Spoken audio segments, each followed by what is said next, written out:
다 같이 사도신경으로 우리의 신앙을 고백 드리시겠습니다. 전능하사 천지를 만드신 하나님 아버지를 내가 믿사오며 그 외아들 우리 주 예수 그리스도를 믿사오니 이는 성령으로 잉태하사 동정녀 마리아에게 나시고 본디오 빌라도에게 고난을 받으사 십자가에 못 박혀 죽으시고 장사한 지 사흘 만에 죽은 자 가운데서 다시 살아나시며 하늘에 오르사 전능하신 하나님 우편에 앉아 계시다가 저리로서 산 자와 죽은 자를 심판하러 오시리라. 성령을 믿사오며 거룩한 공회와 성도가 서로 교통하는 것과 죄를 사하여 주시는 것과 몸이 다시 사는 것과 영원히 사는 것을 믿사옵나이다. 아멘. 함께 찬송가 438장 찬송하시겠습니다.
예배를 위해서 김성희 지사님께서 기도인도 하시겠습니다. 할렐루야. 우리의 참사랑으로 오신 구세주 예수님께 찬양과 경배 드립니다. 십자가에 못 박히사 우리 죄를 사하여 주시고 항상 함께하여 주신 주님께 영광과 감사를 드리는 삶이 되게 하옵소서. 이 나라 민족을 불쌍히 여기사 평화 통일이 속히 오게 하옵시고 대통령과 이정자들에게도 모든 일에 주님의 말씀 따라 행할 수 있는 마음을 주옵소서. 명성교회에 지금까지 함께하여 주신 주님, 주님의 선한 영향력을 끼치는 교회 되게 하시고 모든 성도들 함께 기도하며 주님의 몸된 교회를 잘 섬기게 하옵소서. 원로 목사님과 담임 목사님의 영육을 항상 강건하게 하여 주시옵시고 쉼없는 사역 넉넉히 감당하게 하옵소서. 특별히 원로 목사님의 비전 선교위에 함께하여 주옵시고 담임 목사님 말씀 선포하실 때 주님의 능력과 권세가 나타나게 하옵소서. 복음을 위해 세계 곳곳에 나가신 선교사님들과 동역자들 위해 주님께서 항상 동행하여 주옵시고 이디오피아 MCM, 캄보디아, 필리핀 마닐라 아카데미 등 모든 선교지에 함께하사 복음의 열매 풍성히 거두게 하옵소서. 진행되고 있는 러빙 축제에 함께하사 잠든 영혼이 깨어나게 하시고 믿지 않는 자 영혼 구원함으로 주님을 만나는 복된 축제가 되게 하옵소서.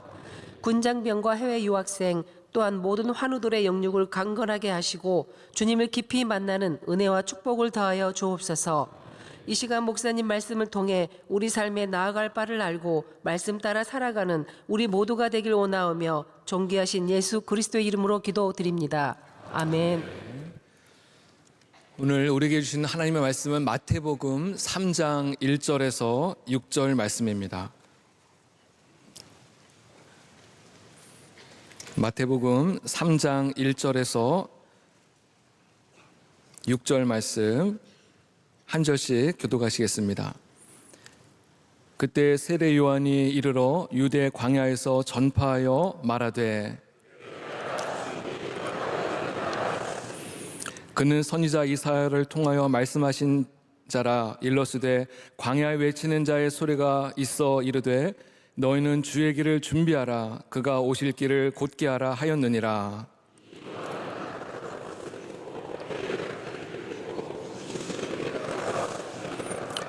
이때 예루살렘과 온 유대와 요단강 사이에서 다 그에게 나와 자기들의 죄를 자복하고 요단강에서 그에게 세례를 받더니. 아멘.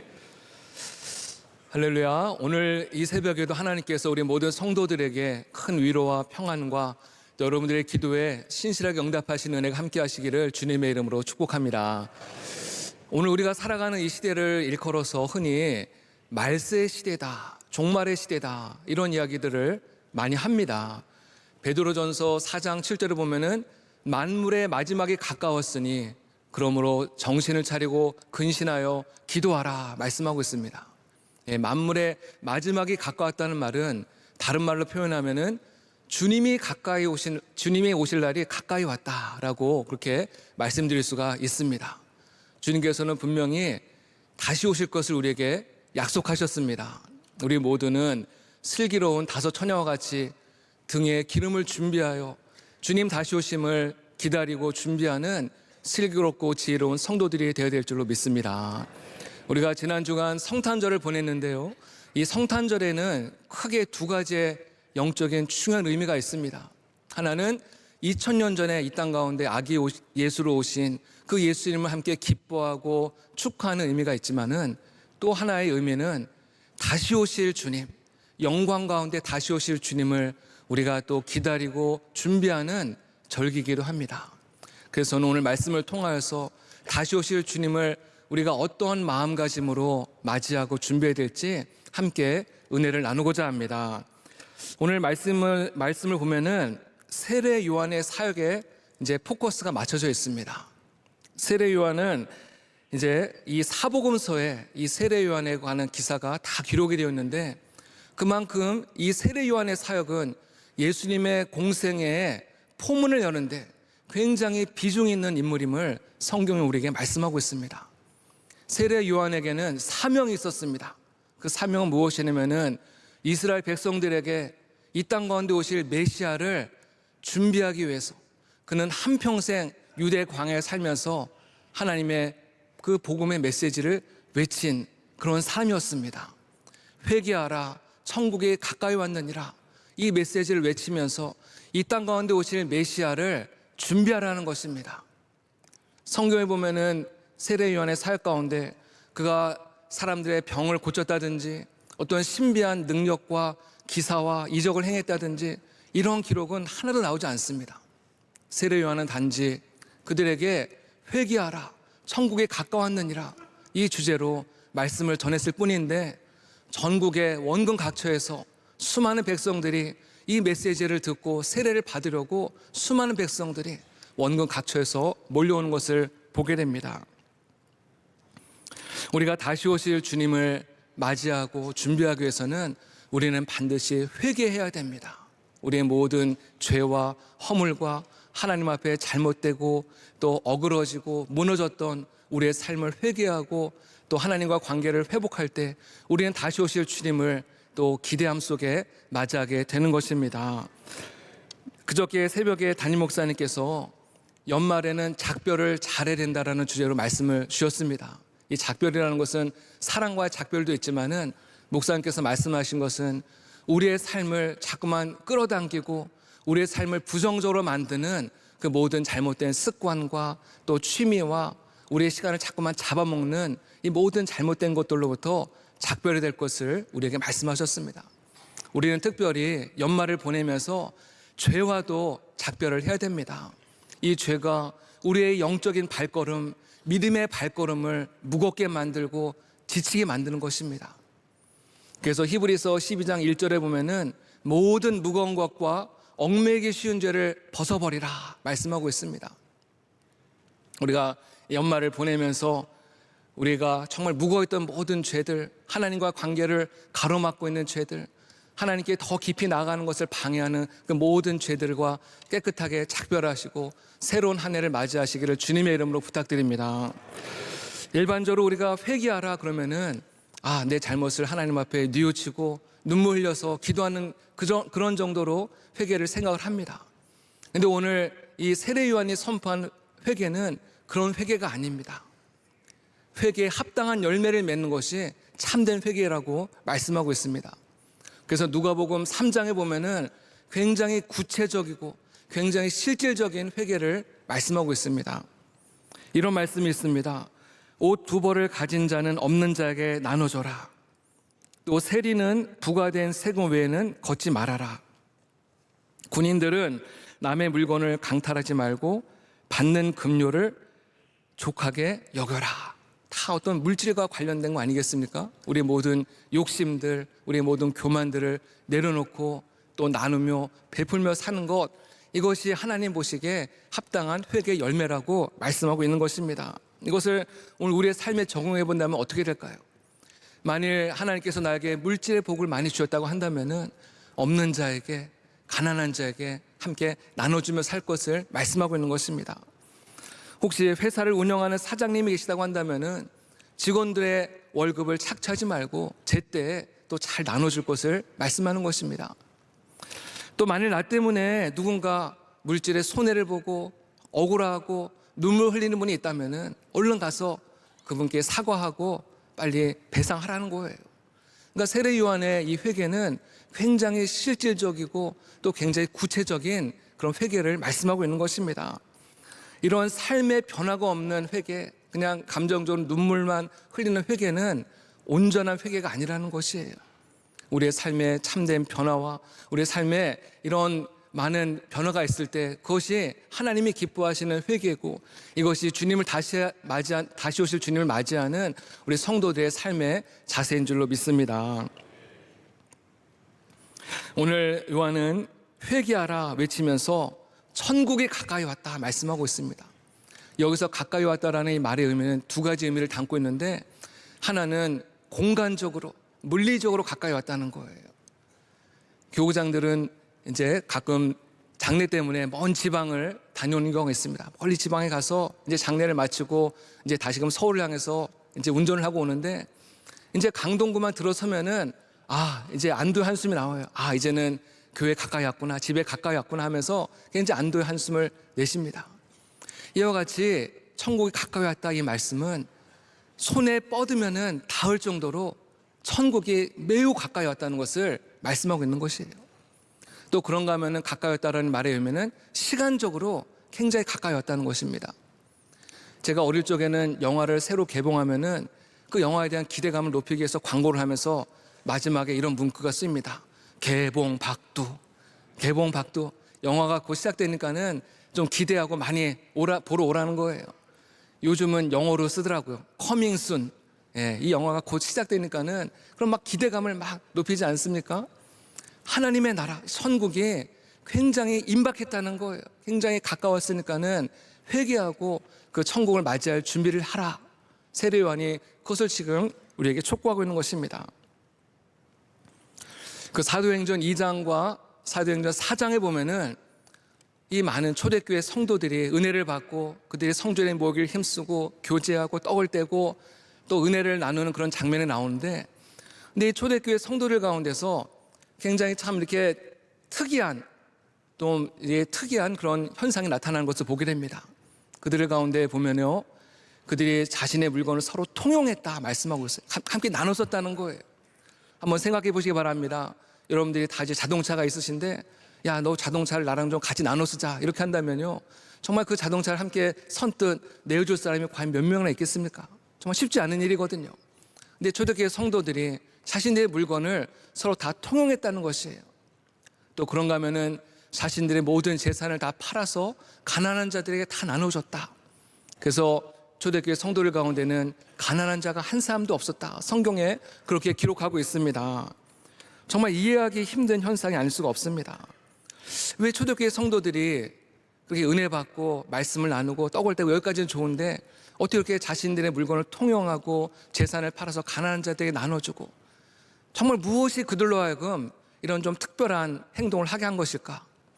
여기 굉장히 두 가지의 중요한 요인이 있는데, 첫 번째는 이들이 오순절 성령 강림 사건 가운데서 성령을 받고 은혜를 받고 회개하면서 그들의 마음에 있는 모든 욕심과 세상에 대한 애착이 사라지고 그들에게 정말 사랑의 마음, 긍휼의 마음이 가득 넘쳐나서 정말 가난한 자들, 어려운 자들을 돕는 그런 마음이 일어났기 때문에 이런 일들이 일어난 것입니다. 또 두 번째 더 중요한 요인이 있는데, 그것은 무엇이냐면요, 이 초대교회 성도들의 마음 가운데는 어떤 마음이 굉장히 가득했냐면은 주님께서 그들이 살아있는 동안에 주님께서 곧 오신다고 하는 그 마음이 굉장히, 기대감이 굉장히 가득했다는 것입니다. 이것을 신학적인 용어로 임박한 종말론, 영어로는 imminent eschatology라고 하는데요, 그들에게는 주님이 곧 오신다, 우리가 살아있는 동안에 주님이 오신다고 하는 그 마음이, 그 기대감이 굉장히 가득 찼기 때문에 그들은 오늘 우리가 볼 때는 정말 이해할 수 없는 정말 그런 특이한 행동을 통해서 주님의 오심을 준비하는 그런 모습을 보게 됩니다. 이제 주님께서 곧 오시게 될 텐데 이 땅의 모든 부귀영화와 이 모든 재물이 무슨 소용이 있겠습니까? 그들은 모든 삶의 목적을 천국에 두고 다시 오실 주님을 맞이하는 일에 그들은 모든 목적을 두고 생활했기 때문에 그들은 자신의 재산을 다 나눠주고 또 그들은 가난한 자들 구제하는 일에 힘썼던 것입니다. 특별히 그들은 로마 시대에 많은 기독교에 대한 박해가 있을 때에도 다시 오실 주님을 기다리면서 이제 곧 주님은 오시니까 정말 그 기대감 때문에, 그 믿음으로 인해서 그 모든 어려움들을 참고 인내하고 견디면서 끝까지 믿음을 지켜낸 줄로 믿습니다. 그래서 그 초대교회 성도들이 모일 때마다 함께 인사하고 함께 기도했던 기도문이 있는데 바로 마라나타라고 하는 기도문입니다. 마라나타, 아마 많이 들어보셨을 것입니다. 마라나타, 주님이 곧 오신다, 주님이 곧 오신다. 아멘. 주 예수여 어서 오시옵소서. 주님, 우리가 지금 이렇게 힘들고 고난 가운데 억울하게 살아가고 있습니다. 주님, 빨리 오셔서 우리를 구원해 주시고 우리를 정말 그 영원한 천국으로 인도해 주십시오. 이 기도문을 늘 드리면서 주님의 오심을 기다리고 주님을 맞이할 준비를 하게 된 것이죠. 여러분, 이 세례 요한은 분명히 회개하라, 천국이 가까이 왔다라고 말씀하고 있는데, 여러분 근데 천국이 이 땅 가운데 왔습니까? 안 왔습니까? 좀 헷갈리는 질문인데요, 천국이 왔습니까? 안 왔습니까? 우리가 볼 때는 아직 천국이 안 왔잖아요. 천국 아직 안 왔잖아요. 그 초대교회 성도들이 300년 동안 로마의 박해를 피해서 그 어두운 지하 땅굴 카타콤에서 지내는 동안에 천국이 왔습니까? 안 왔습니까? 안 왔죠. 그러면 세례 요한이 잘못 말씀을 선포한 걸까요? 희망 고문을 한 걸까요? 그게 아닙니다. 세례 요한이 말한 그 천국은 바로 예수님을 의미한 것인 줄로 믿습니다. 예수님이 바로 천국이라는 거예요. 예수님을 우리의 마음속에 모실 때 우리의 마음에 하나님의 나라가 이루어지고 천국이 이루어지는 줄로 믿습니다. 우리가 방금 찬송한 대로 높은 산이 거친들이 초막이나 궁궐이라 내 주 예수 모신 곳이 그 어디나 하늘나라. 할렐루야 찬양하세. 내 모든 죄 사함받고 주 예수와 동행하니 그 어디나 하늘나라. 예수님을 모신 바로 그 마음에 하나님의 나라가 임하는 줄로 믿습니다. 우리가 이 땅 가운데 살아가면서 많은 어려움이 있고 슬픔이 있고 고난이 있고 억울한 일이 있지만은 정말 주님께서 내 삶의 주인이 되시기에 내 마음에 천국이 임했기 때문에 우리는 할렐루야 주님을 찬송하면서 내가 갈 길 멀고 험해도 나 주님만 따라가니 우리가 주님의 길을 따라가는 줄로 믿습니다. 제가 예전에 우리 교구 목사님들 몇 분과 함께 우리 교인이 운영하는 식당을 한번 간 적이 있었는데요, 그 식당을 운영하는 이제 여자 집사님이 너무 막 반가워하면서 우리 목사님들 이렇게 식사 마친 다음에 자신의 이야기를 막 이제 하더라고요. 그 얘기를 들어보니까는 이 여자 집사님은 남편분은 알코올 중독이라 가지고 일을 거의 안 하고 있고, 이 여자 집사님 혼자서 밤늦게까지 식당을 홀로 막 운영하면서 이렇게 고생을 하고 있더라고요. 그 고생하는 모습을 이제 한 친구가 옆에서 지켜보더니 그 집사님한테 이렇게 물어보더래요. 예, 너 왜 근데 이혼 안 하고 있니? 너 혹시 종교 때문에 그러는 거니? 너 교회 다니는 것 때문에 그러는 거니? 그렇게 묻더라는 거예요. 그러니까 집사님이 대답을 했대요. 나도 너무나 얼마나 부족한 게 많은데, 우리가 생각할 때는 벌써 이혼을 해도 여러 번 이혼했을 그런 모습인데, 그런데 이 성도의 마음 가운데는 하나님의 나라 천국이 임했기 때문에 힘들고 눈물 나고 괴롭고 정말 억울하더라도 정말 할렐루야 찬송하면서 그 집사님의 얼굴이 너무나 막 밝은 모습 보면서, 아, 하나님의 나라가 임한 성도의 모습이 바로 이런 모습이구나 생각하면서 참 제가 참 많은 은혜를 받았습니다. 할렐루야. 성도들은 한평생 예수님을 모시고 이 땅 가운데 살다가 이제 모든 사명을 다 마치고 주님 앞에 서는 날이 오는 거예요. 햇빛보다 더 밝고 찬란한 천국에 들어가서 이 땅에서 모든 불완전한 육신의 옷을 다 벗어버리고 하나님께서 예비하신 영광의 몸을 입고 정말 눈부시고 찬란한 그 천국에 들어가서 우리는 주님과 함께 영원히 살게 될 줄로 믿습니다. 그래서 우리는 이 땅 가운데 땅을 발을 딛고 살아가지만은 우리는 항상 영원한 천국을 바라보면서 우리는 그 천국을 향해서 담대하게 걸어가야 될 줄로 믿습니다. 우리 지난 성탄 예배 때 찬양대에서 핸델의 할렐루야 찬양 부르지 않았습니까? 다 함께 일어나서 그 찬양 통해서 많은 은혜를 받았는데요. 그 할렐루야 찬양에서 계속 반복되는 게 무엇입니까? 주의 주, 왕의 왕, 또 주가 길이 다스리시네. 주가 길이 다스리시네. 영원히 영원히 영원히. 우리가 이 땅 가운데서 겪는 슬픔과 고난과 억울함은 잠시 잠깐이지만은 성도들이 누려야 될 영광은 영원한 줄로 믿습니다. 그래서 로마서 8장 18절에 보면은 현재의 고난이 장차 우리에게 나타날 영광과 좋게 비교할 수 없도다. 우리가 잠시 이 땅 가운데서 고난을 받지만은 우리가 겪게 될 우리에게 다가올 하나님의 그 영원한 영광과는 좋게 비교할 수 없는 줄로 믿습니다. 그래서 히브리서 12장 2절에 보면은 예수님은 그 앞에 있는 즐거움을 위하여 십자가를 참으사 모든 부끄러움을 참으사 또 그 모든 십자가의 어려움과 부끄러움과 고난을 참으셨지 않습니까? 그래서 하나님의 보좌의 우편에 앉으셨다. 그 앞에 즐거움은 무엇이겠습니까? 십자가 너머에 있는 그 십자가 고난과 부끄러움의 그 너머에 있는 그 모든 하나님의 영광, 하나님의 즐거움, 하나님의 기쁨을 바라보면서 오늘의 그 십자가의 부끄러움과 수치됨과 또 고통과 고난과 이 모든 것을 참으셨을 때 하나님께서 예수님을 지극히 높여서 하나님의 보좌 우편에 앉게 하신 줄로 믿습니다. 우리가 인생을 살다 보면은 어렵고 힘든 일이 왜 없겠습니까? 모든 것이 내 뜻대로 내 마음대로 잘 안 되고 정말 괴롭고 억울하고 눈물 날 일들이 왜 없겠습니까? 어떨 때는 정말 죽고 싶을 정도로 너무나도 괴롭고 힘든 순간이 우리의 마음 가운데 엄습할 때도 많이 있죠. 그때마다 우리는 우리의 모든 시선을 정말 그 영원한 천국을 바라보면서 이 모든 어려움들을 이겨내고 믿음으로 담대하게 걸어가야 될 줄을 믿습니다. 무엇보다도 우리는 이 좋은 천국을 또 모르는 많은 이웃들에게 전해야 되죠. 우리가 지금 러빙 축제를 진행하는 가운데 있지 않습니까? 그 제가 몇 년 전에 그때도 이제 러빙 축제가 있었는데 그때 이제 교구에서 교구 부장님들이 이제 어떤 이제 이 프로젝트를 했냐면은 우리 교구에서 오랫동안 나오지 않아서 유고 정리된 많은 성도들이 있었는데 그분들의 리스트를 이제 받아가지고 그분들이 한 번씩 다 전화를 이제 하기 시작을 했습니다. 전화를 다 돌렸어요. 근데 많은 반응들이 왜 전화했냐? 나 교회 떠났는데 왜 전화했냐? 굉장히 막 부정적으로 반응을 했는데 그 가운데서 한 성도가 딱 걸렸어요.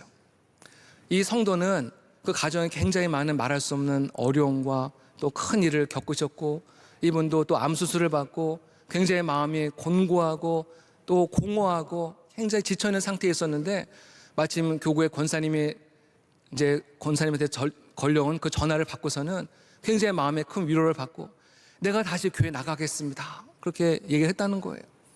그래서 너무나도 많은 분들이 큰 위로를 받고 너무 함께 기뻐하는 일이 있었습니다. 우리가 지금 이 순간에도 누군가 자신에게 이 천국의 복음을 전해줄 사람을 지금도 누군가는 굉장히 기다리고 찾고 있어요. 아마 이 러빙 축제를 우리가 지금 준비하면서 내가 누구에게 전도하지? 아마 고민하는 분들이 많이 계실 텐데요. 한번 이런 분들에게 한번 전화를 해보면 어떨까 하는 생각을 가졌습니다. 교회를 떠난 분들, 함께 같이 믿음 생활하다가 여러 가지 일로 인해서, 시험으로 인해서, 여러 가지 사정으로 인해서 교회를 떠난 분들에게 다시 한번 전화를 돌려보면 어떨까? 그분들이 다른 교회를 잘 다니고 있다면 다행이지만은 혹시라도 교회를 정하지 못하고 여러 가지 또 겉돌고 있는 분들이 있다면은 다시 우리 교회를 초청을 해서 그분들이 다시 우리 교회에 나올 수 있도록 또 우리가 복음을 전한다면요, 그것이 얼마나 큰 기쁨이고 하나님께서 얼마나 기뻐하실 건가 한번 생각을 가져봤습니다. 그래서 이 러빙 축제를 통해서 우리 모두에게 정말 구원의 그 감격과 은혜가 넘쳐나는 그런 행사가 되기를 간절히 소망합니다. 이제 말씀을 마무리하고자 합니다. 우리 기독교는 준비하는 종교입니다. 우리 부활절을 앞두고는 사순절을 준비하고 또 우리 성탄절을 앞두고는 대림절을 통해서 주님이 오심을 우리가 준비하지 않습니까? 우리는 또한 다시 오실 주님을 기다리면서 준비를 하는 거예요. 우리 가정에도 손님이 오면은 모든 것들을 청소하고 준비를 하지 않습니까? 우리 대신방 때도 가정을 방문해 보면은 어떤 가정은 정말 마음의 준비를 다 하고 청소도 깨끗이 하고 신방 받을 은혜 받을 준비를 정말 철저히 하는 분들이 있어요. 이렇게 준비를 잘하고 신방을 받는 분들은 벌써 찬송할 때부터 은혜 받고 눈물 흘리고 어떤 말씀이 선포되건 간에 그 말씀을 스폰지처럼 받아들이고 은혜를 받더라는 거예요.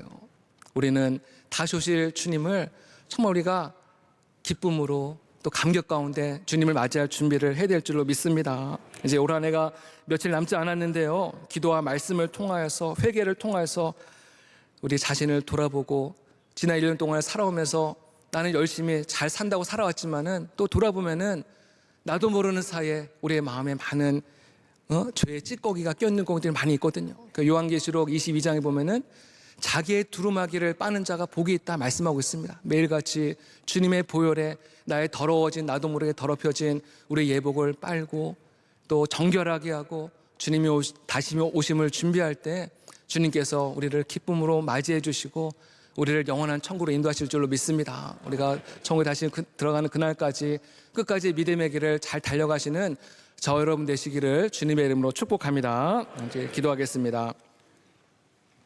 우리 시간에 함께 기도할 때 우리 교회와 또 원로 목사님, 담임 목사님, 목회 사역을 함께 기도해 주시기 바랍니다. 또 진행 중에 있는 우리 러빙 축제, 우리 많은 프로그램들을 준비하고 있는데 우리 새가족들과 또 장기 결석자들이 이 행사를 통해서 정말 주님을 새롭게 만나는 은혜가 있기를 위해서 함께 기도해 주시고, 또 연말입니다. 우리 하나님의 은혜로 올 한 해를 또 잘 마무리하고 새로운 한 해를 맞이할 수 있도록 우리 이 시간에 주님의 이름을 3번 부르짖고 함께 기도하겠습니다. 주여, 주여, 주여. 할렐루야. 하나님의 은혜를 감사합니다. 오늘도 우리를 사랑하여 주시고 아버지 하나님, 오늘도 거룩한 주의 손에 나오습니다.